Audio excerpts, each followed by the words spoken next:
যদি আমি বলি আমার রাসূল কেমন ছিলেন, তিনি ছিলেন মধ্যম আকৃতির। তিনি না লম্বা না খাটো।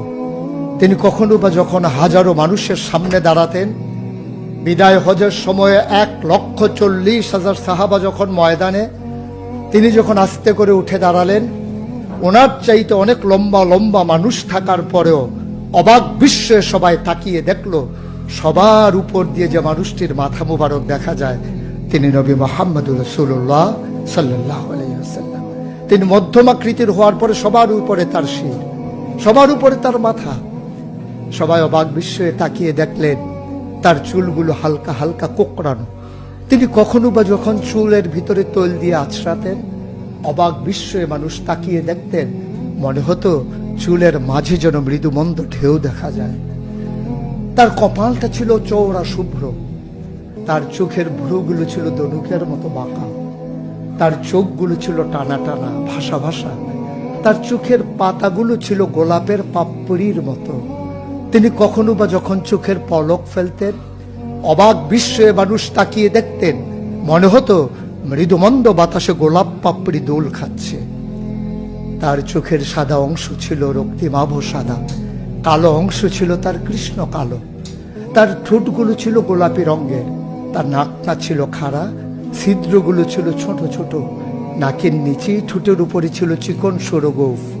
তিনি কখনো বা যখন মুচকি হাসতেন, তার গোলাপি রঙের ঠোঁট দুটো যখন একটু ফাঁক হয়ে যেত আর দাঁতগুলো যখন বের হয়ে যেত, মানুষ অবাক বিস্ময়ে খুঁজত কোথাও যেন বিজলি চমকিয়েছে।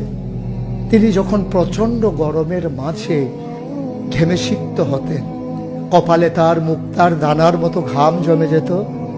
তিনি যখন দৌড়ে দৌড়ে তার বিবিদের ঘরে যেতেন, আমাদের মায়েদের ঘরে, আল্লাহ রাসূল সাল্লাল্লাহু আলাইহি সাল্লাম ঘরে ঢোকার পরে মায়েরা দেখতেন কপালের মাঝে মুক্তার দানার মতো বিন্দু বিন্দু ঘাম জমে আছে। মায়েরা বলতেন, গুস্তাখি মাফ কর দিজিয়ে, বেয়াদবি মাফ করবেন, আপনি চুপটি করে একটু বসুন। নবীকে বসিয়ে ওরা ছোট্ট শিশু খুঁজে বের করতেন, অতি যত্নে পরম আদরে তার কপালের ঘামগুলো তারা শিশির ভিতরে ভরে মুখ বন্ধ করে রেখে দিতেন।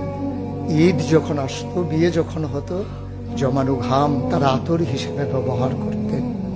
এ নবী তো সে নবী, হেঁটে গেছেন 1 মাস আগে রাত পথ ধরে, যাওয়ার পরে তিনি তো চলেই গেছেন।